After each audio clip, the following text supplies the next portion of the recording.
పలికేద్దాము.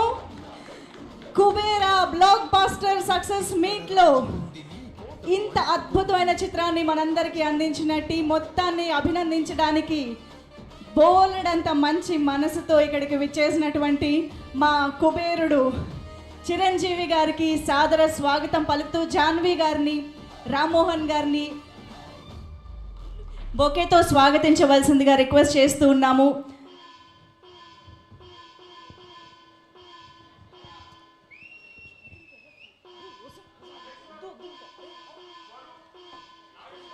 Yes,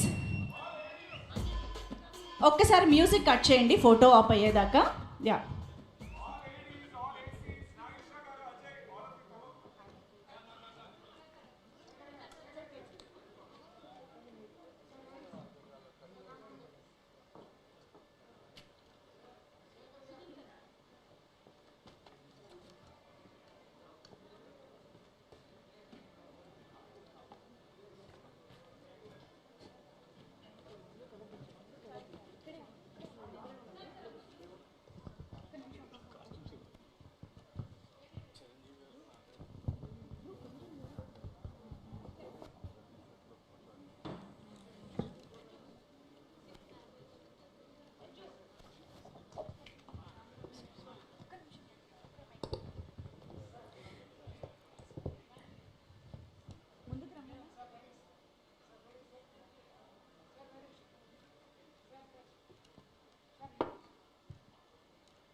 thank you so much. So ఇక ఆలస్యం చేయకుండా requesting megastar Chiranjeevi garu to please speak for all of us.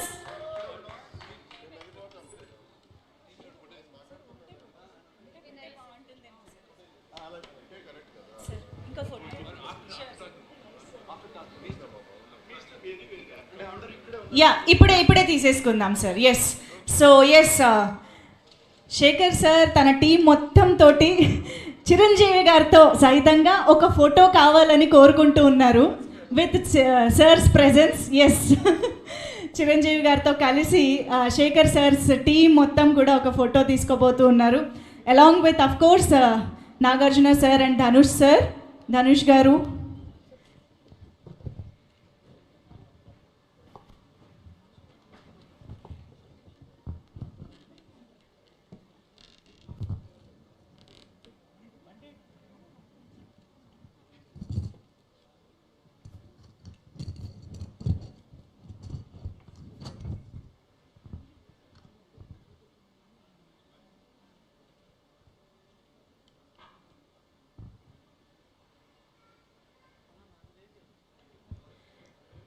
So Nagarjuna గారిని, ధనుష్ గారిని,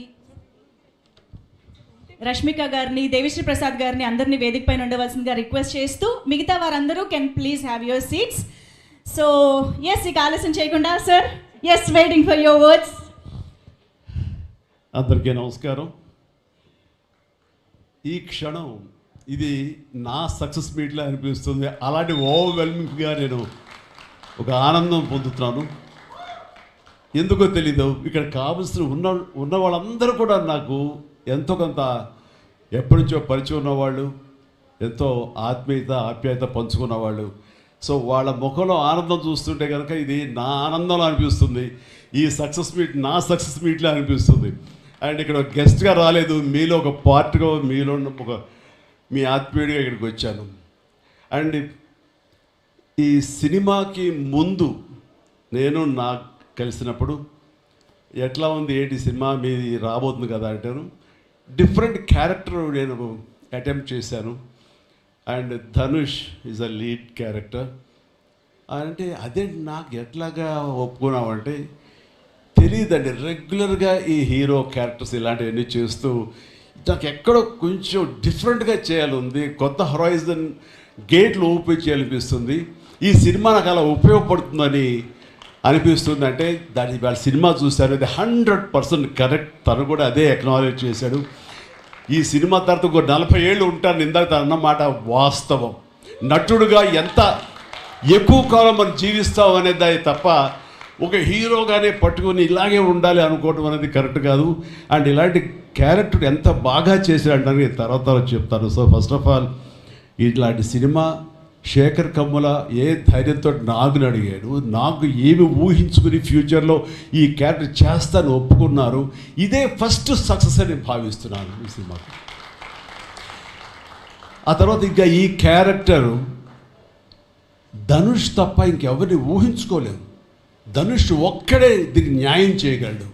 తన పెర్ఫార్మెన్స్ అనిపించింది క్యారెక్టర్ చూసిన తర్వాత. నిజంగానే తిరుపతిలో సినిమా చూస్తుంటే తిరుపతిలో ఓపెన్ చేసినప్పుడు కింద ఒక యాక్సిడెంట్ అయ్యే ముందు బెగ్గర్స్లో కూర్చున్నప్పుడు ధనుష్ అని గుర్తించాలి. నాకు ఆ పరిగెత్తడంతో నాకు గుర్తించలేకపోయాను. అంతగా క్యారెక్టర్లో యూ ఇన్వాల్వ్ సో మచ్. నీ గెటప్ కానీ అన్నీ కానీ సో అంటే అక్కడ తెలిసిపోతుంది తన డెడికేషన్ ఏమిటో ఆర్టిస్ట్ గారు అది. అండ్ ఈ సినిమా ఇది నేను ఒక ఎక్స్పీరియన్స్ తప్ప నాకు ఒక సినిమాగా నేను చూడలేదు, ఒక వాస్తవంగా జరుగుతున్నదిగా అనిపించింది నాకు. అండ్ శేఖర్ కమ్ముల డీటెయిల్డ్గా నేను మిగతా అందరి నుంచి మాట్లాడే ముందు అసలు నువ్వేమిటి, నీ ఆలోచన విధానం ఏమిటి అనేది ఇట్స్ ఎంటైర్లీ డిఫరెంట్. 25 సంవత్సరాల పాటు నువ్వు అనుకున్న విధంగా, నువ్వు అనుకున్న క్యారెక్టర్స్ తోటి, నువ్వు అనుకున్న కంటెంట్ తోటి 10 సినిమాల కంటే ఎక్కువ చేయకపోయినా సరే ఒక్కొక్కటి ఒక ఆణిముచ్చలాగా చేసుకుంటూ ప్రజల గుండెలో, ప్రేక్షకుల గుండెలో ఒక సుస్థిరమైన స్థానం ఏర్పరచుకున్నావు. అండ్ ఆ మధ్యకాలంలో మీరు నా ఒక పోస్టర్, మీరు 25 years పోస్టర్ మీరు రిలీజ్ చేయాలని అనుకున్నప్పుడు అది మీట్ అవ్వడానికి, అతనికి టైం ఇవ్వడానికి నాకు నిజంగా 3-4 days పట్టింది. అంత పంతం అంత పట్టింపు ఏంటి నేనంటే, సార్ మీకు గుర్తుందో లేదో, మీ 88లో మీ సినిమా స్టేట్ రౌడీ షూటింగ్ ఈ రోడ్ల మీద జరుగుతున్నప్పుడు నేను ఫస్ట్ టైం మిమ్మల్ని చూశాను. నేను ప్రేమించే మనిషి నా ఎదురుగా ఉన్నాడు, కలిస్తే బాగుండు అనుకుంటే పోలీసులు ఎవరు రాని పరిస్థితి. కానీ మీరు ఎందుకు నన్ను చూసి ఇటు రాని పిలిచారు, నన్ను ఒక్కడనే పిలిచారు, నేనే మీ దగ్గరికి వచ్చాను. నేను ఎందుకు పిలిచానంటే అతను అందరికన్నా హైట్ ఉన్నాడు కాబట్టి ఏదో తాపత్ర పడుతుంటే రమ్మని పిలిచి ఉంటాను తప్ప అతనేమనుకున్నాడంటే నా లోపల భావాలు కానివ్వండి, నేను ప్రేమ కానివ్వండి నేను వ్యక్తం చేయగలిగాను, అది కరెక్ట్గా కనెక్ట్ అయింది అని తను అనుకున్నాడు.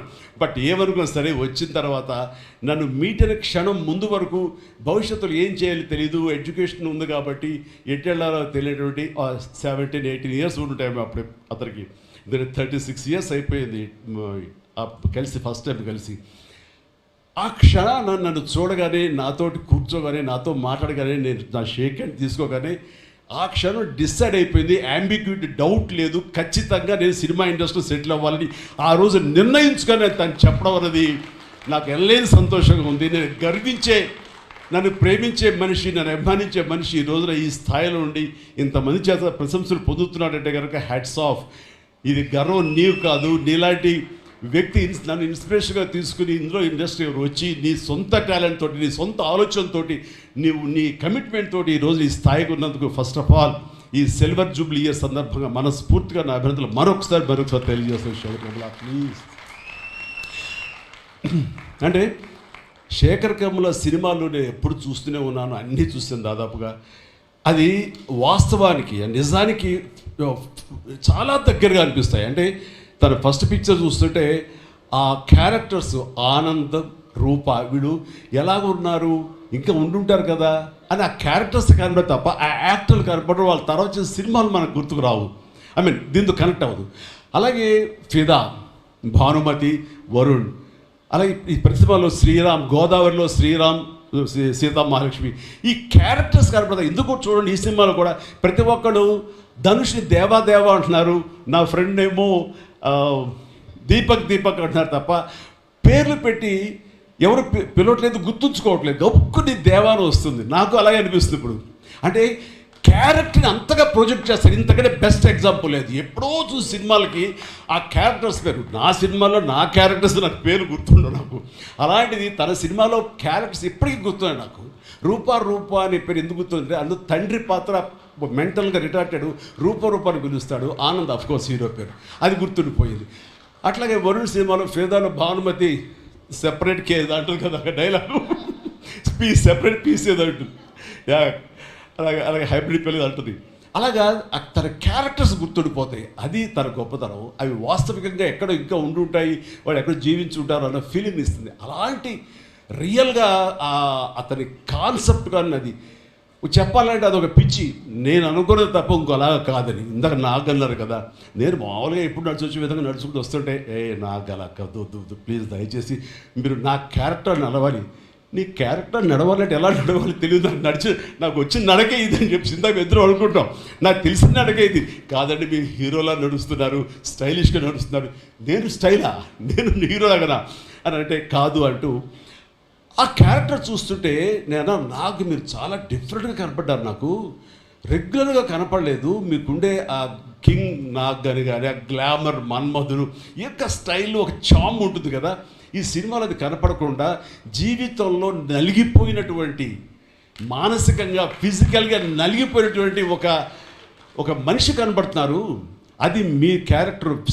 ఏంటి ఇలాగుంది నలిగిపోయినట్టుగా, బహుశా జైలు నుంచి బయటికి మళ్ళీ ఎప్పుడు వచ్చినప్పుడు మళ్ళీ ఫుల్ గ్లామర్లో కనపడతాడేమో సూటు గిట్టు వేసుకుని. అంటే అప్పుడు కూడా భారంతోటో మానసికంగా ఆ ఒక దీనితోటో ఆ సంఘర్షణతోటో ముఖంలో ఆ హెవీనెస్ తోటో జీవితంలో ఏదో పోగొట్టుకుని ఏదో సాధించాలని ఏదో అనుకోవాలని ఏదో రకంగా అయిపోయింది ఇట్లా ఈ పరిస్థితుల్లో అన్న మీమాంసలో నలిగిపోతాం. ఆ నలిగిపోవడం అనేది ఫిజికల్గా and appearance wise performance wise చూపించగలిగాడంటే అది హెడ్స్ ఆఫ్ నాగ్.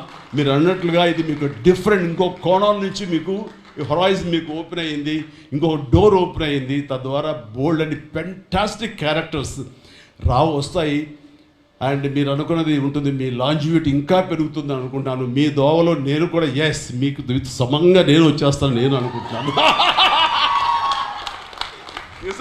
అంటే ప్రతిసారి నాకు అన్ని విషయాల్లో కూడా నాకు సోర్స్ ఆఫ్ ఇన్స్పిరేషన్ అనిపిస్తుంది. అది హెల్త్ కానివ్వండి, కంపోజ్డ్ బిహేవియర్ కానివ్వండి, ఒక ట్రాంక్వల్ ఆలోచనలు కానివ్వండి, స్థితప్రజ్ఞత కానివ్వండి, ఏవి జరిగినా సరే అంటే నవ్వుకుంటూ సరదాగా ఉంటాం.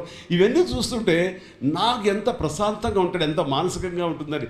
సో అలాగా ఈ ప్రొఫెషనల్గా కూడా ఈ సినిమా దానికి నాకు ఈ రోజున కూడా నాకు పొద్దున ఏదైనా అవసరం వచ్చి ఓటీటీలో ఏదైనా సినిమాలు చేయాల్సి వస్తే కనుక ఏం ప్లాన్ నార్సింగ్ నువ్వే గమ్మున అన్నా కదా గమ్ముకొని రెడీ అయ్యి వచ్చే రేపు పొద్దున ఇంటికి. సో ఓటీటీలో ఏదో సినిమాలు చేయాల్సి వచ్చినా సరే, వెబ్ ఫిల్మ్ చేయాల్సి వచ్చినా సరే, దానికి కూడా మనం సమాయత్తం అవ్వాలి. దానికి నాకు ఈ రోజున నాకు తీసుకున్న నిర్ణయం నాకు కూడా ఒక ఇన్స్పిరేషన్గా అనిపిస్తుంది. Sir well done. ఈ సినిమా ప్రతి ఒక్కరికి న్యాయం జరిగింది ఈ సినిమాలో. అండ్ నా డైలాగ్ నువ్వు అనేస్తావు నాకు ఇందాక, నేషనల్ క్రష్, నా క్రష్ కూడా. అందుకని నేను ఆ మాట అనను కానీ అనుకుంటాను అంతే, పైగా మాత్రం నేను అనను. సరే అమ్మా, ఫెంటాస్టిక్ అమ్మా నువ్వు. అండ్ ఇప్పుడు కదా తన ఫస్ట్ సినిమా హీరోయిన్గా వచ్చినప్పుడు ఆ సినిమాకి ఇలాగే నేను గెస్ట్గా వచ్చాను.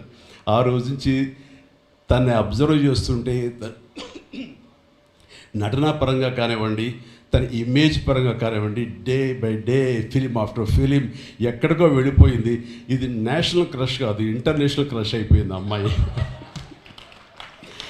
అండ్ గాడ్ బ్లెస్ యూ అమ్మా. నువ్వు ఎంత బాగా పెర్ఫామ్ చేస్తావంటే నేను చూస్తుంటే నీ కళ్ళు తప్ప ఇంకేమైనా అట్రాక్ట్ చేసుకోవు, కళ్ళు ఒకలా చూస్తుంటావు నేను. అండ్ ఆ కళ్ళతో ఏమి పలికిస్తుంది ఎక్స్ప్రెషన్ అంటే ఇంకా అంత ఇంత కాదు. అండ్ ఈ సినిమాలో ఎంత నిడివి ఉంది, ఎంత లెంగ్త్ ఉంది క్యారెక్టర్ అనే దానికంటే ఎంత ఇంటెన్సిటీ ఉంది అంటే అందులో మాత్రం చూపించగలిగింది ప్రతిదీ. ముఖ్యంగా బిడ్డను హోల్డ్ చేసినప్పుడు అక్కడ ఒక కన్న తల్లిలాగా, ఒక అమాయకంగా ఒక ప్రియుడిని మోసపోయినప్పుడు వాడి వల్ల ఎక్కేసినప్పుడు నాకు చూడాలందులో సౌందర్యం వచ్చేసి అప్పారావు వస్తాడు ఇంకా కోసం వెయిట్ చేస్తానంటే పిచ్చమోహం అన్నట్టు ఫీలింగ్ వచ్చింది. అంత అమాయకురాలాగా ఉంది. అది మళ్ళీ ఇందులో కనిపించింది నాకు, ఆ సౌందర్యం కనిపించింది ఆ క్యారెక్టర్ చేయటంలో. You done fantastic job. ఆ తర్వాత సీరియస్నెస్గా పెంచుకుంటూ, ఆ తర్వాత దేవాకి సపోర్ట్గా ఉంటూ అండ్ దేవాన్ని ఓన్ చేసుకునే విధంలో మాత్రం నీ ట్రాన్స్ఫర్మేషన్ కానీ నీ characterisation well design and well performed. Fantastic అమ్మా, ఫెంటాస్టిక్. అండ్ ఇంకా మిగతా క్యారెక్టర్స్ అందరూ అన్ని రకాలుగా అన్నీ బాగా చేసినా సరే నిజంగా చెప్తాను, హృదయానికి హత్తుకుపోయిన క్యారెక్టర్ ధనుష్. అంటే ఈ క్యారెక్టర్కి ధనుష్ తప్ప ఇంకెవరు లేరని, ఇంకెవరు చెయ్యలేరు. ష్యూర్ ఇంకొక హీరో లేడు. అంత పెర్ఫార్మ్ ఇచ్చి హీరో ఇమేజ్ ఉండి, స్టార్ ఇమేజ్ ఉండి, అన్ని రకాల కాంబినేషన్లో ఉండి చేసే మనిషి అంటే the one and only star in India is Dhanush. ధనుష్ని మైండ్లో పెట్టుకుని ఈ క్యారెక్టర్ డిజైన్ చేసావా శేఖర్? లేదు, నీ క్యారెక్టర్కి అతను అనుకోకుండా సరిపోయాడా అని అంటే నాకు లేదు. నువ్వు ధనుష్ని దృష్టిలో పెట్టుకుని ఈ క్యారెక్టర్ డిజైన్ చేసేవేమో అని అనిపిస్తుంది నాకు. ఎందుకంటే ఈయన సపోజ్ నేను చేయలేను శేఖర్, వెరీ సారీ, நான் ரொம்ப பிஸியாக இருக்கேன், நான் பண்ண முடியாது అని சொன்னா என்ன பண்ணுவேని? ఎవరున్నారు చేయడానికి? నన్ను అడిగితే నా వల్ల కాదు, నాకు వద్దని బాబు ఈ కష్టాలు ఇవి నాకు ఇలా ఎవరు లేరు. అంత న్యాచురల్గా ఆ క్యారెక్టర్లో ఇమిడిపోయి ఆ క్యారెక్టర్ని అంత బాగా చూపించడం అనేది ధనుష్ తప్ప ఇంకెవరు లేరు. ధనుష్ నీకు బెస్ట్ యాక్టర్ అని చాలా మామూలు అయిపోయింది. మాకు ఎప్పుడైనా వస్తే వావ్ నాకు వచ్చిందో నేషనల్ బెస్ట్ యాక్టర్ అనుకోవాలి తప్ప నేను. బట్ నీకు ఇది మామూలు అయిపోయింది. మళ్ళీ ముందస్తుగా నీకు అడ్వాన్స్గా చెప్పేస్తున్నాను, నీకు కంగ్రాట్స్, నీకు బెస్ట్ యాక్టర్ అనేది ఖచ్చితంగా రావాలి. లేకపోతే అందుకే నేషనల్ అవార్డ్స్కి అనేదానికి మళ్ళీ అర్థం లేదు. బట్ అది నీకు ఇది మామూలే, కానీ నీకు ఈ సినిమాకి వస్తే కనుక ఈ ఇందులో ప్రతి ఒక్కరికి అది గర్వకారణం. అది definite you will win. Fantastic. ఇక ప్రొడ్యూసర్స్గా మన సునీల్ ఉన్నాడు. సునీల్, భారత్ వీళ్ళిద్దరికంటే కూడా వాళ్ళ నాన్నగారు నాకు అత్యంతమైనటువంటి గౌరవనీయులు. అంత పెద్ద మనిషి ఆయన, అంత నిక్కార్సైన మనిషి. ఈ సినిమా బిజినెస్లో అంత ఆనెస్ట్తో ఉండే మనుషులు ఎవ్వరు లేరు. నాకు తెలిసి నాగార్జున ఎవరి కాళ్ళకి దండం పెట్టడు, ఒక్క మీ నాన్నగారికి తప్ప. ఆయన నాకు అంతే ఇష్టం, నేను ఆయనకి అలాగే ప్రణామం చేస్తాను. అంతటి ఇది ఆయన పుట్టిన బిడ్డలుగా ఆయన గౌరవాన్ని కాపాడుతూ ఆయన లెగసీని కంటిన్యూ చేస్తూ మీరిద్దరు ముందుకు వెళ్ళటం, మీరే కాకుండా థర్డ్ జనరేషన్ జాన్వి కూడా అదే దాంట్లో వెళ్ళటం అనేది జరుగుతుంది. మొన్న ఒక మాట అన్నావు, చెప్పచ్చు కదా? చెప్పనా? ఓకే సార్, మళ్ళీ మాకు సినిమా చేయాలి సార్ మీరు అని. వద్దులేవా, మీరు అది రకరకాలు చేసుకుంటున్నారు కదా మళ్ళీ ఎందుకు అని. సార్ మా నాన్నగారు మీ సినిమాలో డిస్ట్రిబ్యూట్ చేసి మేము బాగా డబ్బులు గడించాం సార్ అప్పుడు నైజాంలో. మీరు అప్పుడు నైజాంలో మీ సినిమాలు అంటే నైజాం కింగ్ అనుకునేవాళ్ళం మేము. ఆ తర్వాత మేము కొంచెం ప్రయత్నం చేసాం సార్, మాకు బాగా డబ్బులు వచ్చింది సార్, కానీ అల్లు అరవింద్ గారు ఇక్కడ పెట్టేసరికి మాకు అవకాశం లేకుండా పోయింది. ఏమనట్లే ఇప్పుడు అది కట్ చేసేస్తాలే ఆ ముక్క, లేదు అది ఎడిటింగ్లో తీసేస్తాలే. అంటే సికింద్రాబాద్లో గీతార్స్ పెట్టారు కదా, అందుకే మీకు సినిమాలు రాకుండా సరే పక్కన పెట్టేద్దాం.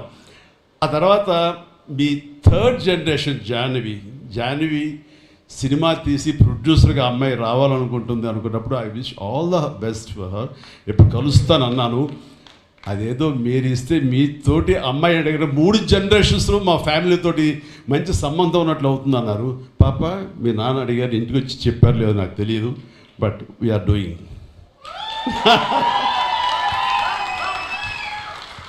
ధనుష్ చేసిన ఛాలెంజింగ్ లాంటి క్యారెక్టర్స్ వద్దమ్మా. ఫన్ ఓరియంటెడ్, మాస్ ఓరియంటెడ్, మనది సరదాగా గ్లామర్ ఇంతే. Okay right. సో ఈ రకంగా 3వ జనరేషన్కి కూడా ఎస్ ప్లీజ్ ఈ లెగసీ ఇలాగే కంటిన్యూ అవుతుండాలి, మీ ఫ్యామిలీ బాగుండాలి నాన్నగారు ఆశీస్సులతోటి. అండ్ ఇలాంటి కుబేరా సినిమాలు మరి ఎన్నో సక్సెస్ఫుల్ సినిమాలు చేయాలి. ఇందాక ధనుష్ అన్నట్లుగా మీ మొక్కల ముందు నవ్వు ఉండాలి. ఇప్పుడు నవ్వు కొంచెం ప్లీజ్. Thank you. మీరు నవ్వుతూ ఉంటేనే మా అందరికీ నవ్వు ఉంటుంది, మేము నవ్వుతూ ఉంటాం. Thank you. అండ్ మిగతా టెక్నీషియన్స్ పరంగా చూస్తే కనుక నికేత్ కెమెరామెన్ డిఓపి నేను ఎప్పుడు చూడలేదు. Hi Niket, I have seen your films, I don't remember even, but the way you are present yourself here is very much appreciable. I could see the energy, what you are pouring here, definitely it will reflect on the stage. Otherwise, Nagaja would have been praised you so much. And you also grab my attention. And future, I don't know, yes, maybe. And you have done a fantastic job. So initially, when villain scenes are happening, that time I could see the top floor swimming pool. There I could see the richness of the film. So hardly they would have spent anything. So riches comes not because of the money. Riches comes with your viewfinder. So that way our credit goes to the whole film has grabbed attention and it looks very rich. So definitely please, I will awaiting you in future. And all the very best. Good luck. Done a great job as far as the camera is concerned. And then మా యోగేశ్వరుడు మా పెద్ద అనుకోండి పాపం లేని వయసు వద్దు sir కూర్చోండి sir మీరు ప్లీజ్ టేక్ కూర్చో సార్ మీరు లెగదు సార్ మమ్మల్ని ఇబ్బందిగా ఉంటుంది ఇద్దరం చాలా నువ్వు అనుకుని మాట్లాడే పరిచయం మాకు శుభలేఖ సినిమా నుంచి 1980 నుంచి వీఆర్ వర్కింగ్ టుగెదర్.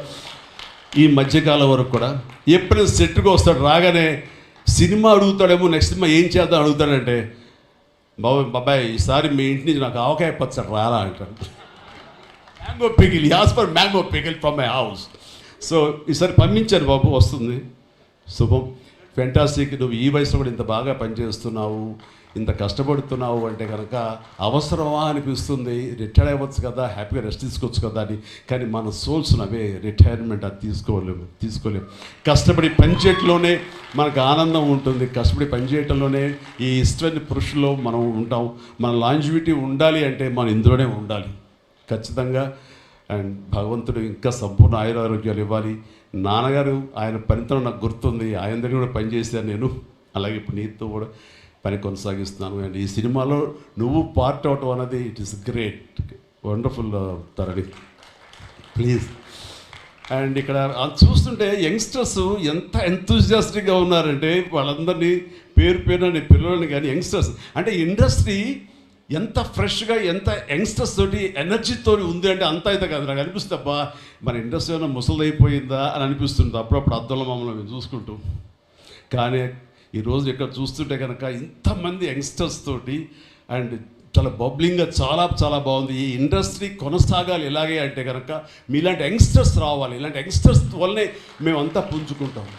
నేను ఈ రోజున కొత్త డైరెక్టర్స్తో పనిచేస్తాను. అనిల్ రావుపుడు కానీ, బాబీ డైరెక్టర్ కానీ, వశిష్ఠ్ కానీ, ఇలాంటి యంగ్స్టర్స్ పనిచేస్తుంటే ఎక్కడ లేని ఎనర్జీ వాళ్ళ దగ్గర ఉంటుంది. వాళ్ళ నుంచి కొత్తను ఉంది. నేను వాళ్ళకి అనుగుణంగా నేను మారిపోతుంది తప్ప నాకు అనుగుణంగా వాళ్ళు ఉండాలి కోరుకోవట్లా. నా సక్సెస్ అక్కడేమో అనుకుంటున్నాను నేను. ఆ రకంగా old wine in new bottle అన్నట్లుగా ఈ సమయంలో వైన్ గుర్తుకొచ్చింది, సారీ. అండ్ అలాగా ఇదే ఎనర్జీతోటి ఇదే యంగ్స్టర్స్ తోటి ఇండస్ట్రీ కలకలాలని కోరుకుంటున్నాను. And last but not least my brother, నాకు బిడ్డతో సమానం, దేవిశ్రీ ప్రసాద్. అండ్ దేవిశ్రీ ప్రసాద్ తన ఎనర్జీ అంటే ఇందాక చూశారు కదండి, లైవ్ షో చేసేసాడు ఇక్కడ. ఆ తర్వాత ఏం మాట్లాడాలో ఎవరికి ఏం తుయ్యినటువంటి పరిస్థితి మొత్తం అంతా షో గ్రాప్ చేశాడు. బట్ నేను మళ్ళీ కమ్బ్యాక్ తర్వాత పొలిటికల్గా కొన్నాళ్ళు ఉండి 1950లో 150 సినిమా చేసిన దగ్గర నుంచి అంతకుముందు తన సినిమాలతోనే ఎంబీబీఎస్ కానీ జిందాబాద్ కానీ అన్నీ అయిన తర్వాత మళ్ళీ తన వలన నా మ్యూజికల్ అనేది ఏర్పడేదేమో అనుకుంటున్నాను. అలాంటి గ్రేట్ మ్యూజిక్స్ నాకు ఇచ్చి మళ్ళీ నేను నిలబడడానికి దోహదపడ్డాడు మనోడు. ప్లీజ్ అవుతుంది అలా చేయదు ప్లీజ్, దోహదపడ్డాడు. మీరంతా సరస్వతి పుత్రులయ్యా ప్లీజ్ బంగారం ప్లీజ్. అండ్ తను ఎనర్జీ డే బై డే పెరిగిపోతుంది, తన టాలెంట్ డే బై డే పెరిగిపోతుంది. ఇక నేషనల్ నుంచి మన రీజనల్ నుంచి నేషనల్ లెవెల్కి ఎలా ఎదిగిపోయాడో మనం చూసాము. ఆ హోల్ ఇండియా తన గురించి ఎలాగా కీర్తిస్తుంది అనేది మనం ఈ పుష్ప 1 and 2 చూస్తున్నాము. ఇప్పుడు ఈ సినిమా కుబేర్లో కూడాను ఎక్కడ డ్యూయట్ సాంగ్స్ లేవు కదా అని అనిపిస్తుంది. కానీ ఒక సాంగ్ ధనుష్ పాడిన ఆ సాంగ్ ఎంతగానో ఆకట్టుకుందంటే అంతా ఇంత కాదు. దానికి ఇద్దరు ఒకరొకరు కాంప్లిమెంట్ చేసుకుంటూ ఆ సాంగ్ అంత బాగా హిట్ అవడానికి దోహదపడింది. అట్లాగే సినిమా చూస్తుంటే మ్యూజికల్గా ఉంది తప్ప నాకు ఎక్కడ డ్యూయట్ సాంగ్స్ వేరే లేవి అంటే ఫీలింగ్ రాలేదు. And that's the magic of Devi Sri Prasad. రికార్డింగ్లో కూడా చాలా హృదయంగా మదర్ తోటి పాడిన పాట రోడ్డు మీద యాక్సిడెంట్ అయిన తర్వాత అబ్బా కన్నింటి నీళ్ళు వచ్చేస్తుంది నాకు. మన రైతుల మీద పాడే గుర్తుందా మన 150 సినిమాలో నీరు నీరు నీరు అంటూ దాన్ని మరిపించిన సాంగ్లో అనిపించింది. అండ్ అది వెరీ మచ్ రిలవెంట్ సాంగ్. అట్లాగా తన ఆర్ఆర్ బ్యాక్గ్రౌండ్ కూడా తన సాంగ్స్ ద్వారా అవన్నీ కూడా అత్యద్భుతంగా కనిపించేలాగా వినిపించేలాగా చేశారు. దానికి దోహదపడినటువంటి లిరిసిస్టులు ఇక్కడే ఉన్నారు. భాస్కర్ భట్లాను, ఇందాక ఇంకో ఆయన పేరు చెప్పారు నా నందకిషోర్ గారు, అలాగే మన చంద్రబోస్ గారు. అండ్ వీళ్ళందరూ కూడా నేను హృదయపూర్వక అభినందనలు తెలియజేస్తాను. అండ్ ఈ రోజున ఇక్కడ రావటం అన్నది నేను చాలా ఆనందం అనుభవిస్తాను ఇక్కడ మీ అందరితో పాటు. అండ్ ఇలాంటి సినిమాలు రావాలి, ఎందుకంటే సినిమా సక్సెస్ అనేది గగనం అయిపోతున్న రోజులు ఇవి. థియేటర్స్కి ఆడియన్స్ని రప్పించడం అనేది మహా గగనం అయిపోతున్న రోజులు ఇవి. రావటం కష్టంగా ఉంది. ఎలాగ సినిమా థియేటర్లు కానివ్వండి ఇవి ఎట్లాగ సస్టైన్ చేయాలి, ఎలా నిలబడాలి అనేది చాలా క్లిష్ట పరిస్థితుల్లో ఇలాంటి సినిమాలు, ఇలా కంటెంట్ ఉన్న సినిమాలు, అంటే హృదయంగా ఉన్న సినిమాలు, ఎమోషనల్ సినిమాలు and big event films, big films ఇందాక చెప్పినట్టుగా మనవాళ్ళు అవన్నీ కూడా ఆడొచ్చు. కానీ ఇలాంటి సినిమాలు కూడా ఆడి ఎస్ కంటెంట్ మనం సరిగ్గా ఇవ్వగలిగితే, వాళ్ళ హృదయాలను మనం తాకగలిగితే ఖచ్చితంగా ఈ సినిమాలు చూస్తారు, థియేటర్కి వస్తారు అనే ఒక ధైర్యాన్ని భరోసాని ఇచ్చిన సినిమాలు ఈ మధ్యకాలం చూస్తున్నాము. చిన్న చిన్న సినిమాలు అయితే పెద్ద సినిమాలు అయితే అందులో ఈ రోజున శేఖర్ మీరు మరొకసారి నిరూపించారు. ఇందాక ఎవరో మిమ్మల్ని చేశారు, నిజంగా మనస్ఫూర్తి చెప్తాను, క్రెడిట్ గోస్ టు యూ. ఒక ధైర్యాన్ని ఇచ్చింది ఇలాంటి సినిమాలు చేయొచ్చని. ఇంకా ఈ పెద్ద పెద్ద సినిమాలు తప్ప, రక్తపాతాలు తప్ప, కొట్టుకోవడాలు తప్ప, నరుకోవడాలు తప్ప ఇంక ఇలాంటి సినిమాలు రావా, వస్తే చూడరా, ఇవన్నీ 10 రోజులు ఆగితేనో నెల ఆగితేనో ఓటీటీలో చూసేద్దాంలే అని దాంతో ఉండిపోతారా, ఏమైపోతుంది ఇండస్ట్రీ అనేటువంటి ఒక అభద్రతా భావం నుంచి ఈ సినిమా ద్వారా ఎస్ ఇలా తీయగలిగితే, సత్తా చూపగలిగితే, హ్యూమన్ ఎమోషన్స్ని టచ్ చేయగలిగితే, కంటెంట్ కొత్తగా ఉండగలిగితే కనుక థియేటర్కి వస్తారు, చూస్తారు, భరోసా ఇచ్చావు. Thank you so much. And God bless you, God bless you, God bless you all. Please ప్రతి ఒక్కరు నాకు ఈ అవకాశం ఇచ్చినటువంటి ప్రొడ్యూసర్స్ గారికి, రామ్మోహన్ రావు గారికి, అలాగే భరత్ పాప నీకు కూడా నా అందరికీ నా హృదయపూర్వక ధన్యవాదాలు. మరొకసారి ఇక్కడ ఉన్నటువంటి 50 మంది యంగ్స్టర్స్కి అండ్ రెస్పెక్టెడ్ టెక్నీషియన్స్కి నా శుభాకాంక్షలు, నా ధన్యవాదాలు తెలియజేస్తాను. మరొకసారి love you man, love you, love you, love you, love you, love you, God bless you. And ఇప్పుడు నాకు మీ దారిలో నేను నడుస్తాను. Follow the leader. Thank you Shyamala, you done a good job. God bless, God bless. Thank you sir.